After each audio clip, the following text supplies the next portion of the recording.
Hi friends, இன்றைக்கி வீடியோவில் நம்ம பார்க்க போகிற ரெசிபி என்னென்னு பார்த்திங்கன்னா முட்டைக்கோஸை வச்சுட்டு ஆம்லேட் தாங்க செய்ய போகிறேன். வாங்க ஃப்ரெண்ட்ஸ், இதை எப்படி செய்யலான்னு சொல்லிட்டு வீடியோவில் போய் பார்த்துடலாம்.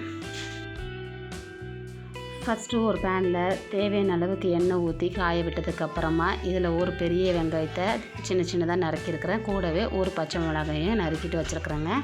இப்போ இதை நல்லா வதக்கி விட்டுக்கலாம். வெங்காயம் ஒரு 2 நிமிஷம் போல் கண்ணாடி பதம் அளவுக்கு வதக்கிக்கிட்டாலே போதுங்க.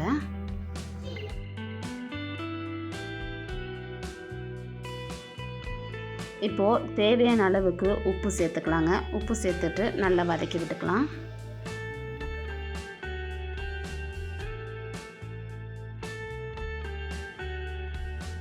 இப்போ வெங்காயம் நல்லா வதங்கினதுக்கப்புறமா துருவி வச்சுருக்கிற கேரட்டை நம்ம சேர்த்துக்கலாங்க. சேர்த்துட்டு கூடவே குடமிளகா கொஞ்சமாக நறுக்கி வச்சுருக்கிறேன், அதையும் நம்ம சேர்த்துட்டு நல்லா மிக்ஸ் பண்ணி வதக்கி விட்டுக்கலாங்க. இதில் இருக்கிற அந்த பச்சை வாடை லைட்டாக போகிற அளவுக்கு நம்ம வதக்கி விட்டுக்கலாம்.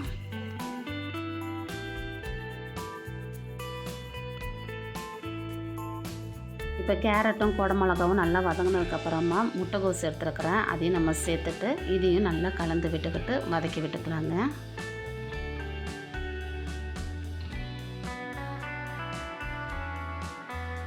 ஸ்டவ் மீடியம் ஃப்ளேம்லேயே வச்சுட்டு நல்லா வதக்கி எடுத்துக்கலாங்க. இப்போ இந்த முட்டைக்கோஸ் ஓரளவுக்கு வெந்து வரட்டும். இப்போ நம்ம மூடி போட்டுட்டு ஒரு 5 நிமிஷம் போல் வேக வச்சுக்கலாங்க. இப்போ இதை நான் ஓப்பன் பண்ணுறேன். பாருங்கள், முட்டைக்கோஸ் ஓரளவுக்கு வெந்து வந்துருச்சு.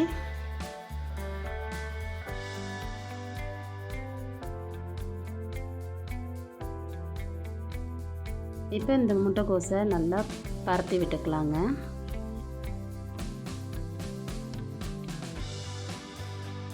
இப்போ முட்டை நான் 3 எடுத்துருக்குறேங்க. அதில் மிளகுத்தூளும் உப்பும் சேர்த்துட்டு நல்லா அடித்து வச்சுருக்கிறேன். இப்போ அதை இந்த மாதிரி ஊற்றிக்கலாங்க. ஊற்றிட்டு தட்டு போட்டு மூடி வச்சுட்டு ஒரு 5 நிமிஷம் போல் மிதமான தீயில் நல்லா வேக விட்டுடலாம். இப்போ நான் ஓப்பன் பண்ணியிருக்கிறேங்க. இதை ஒரு பிளேட்டில் கவுத்தி போட்டுட்டு நம்ம திருப்பி வச்சுக்கலாம்.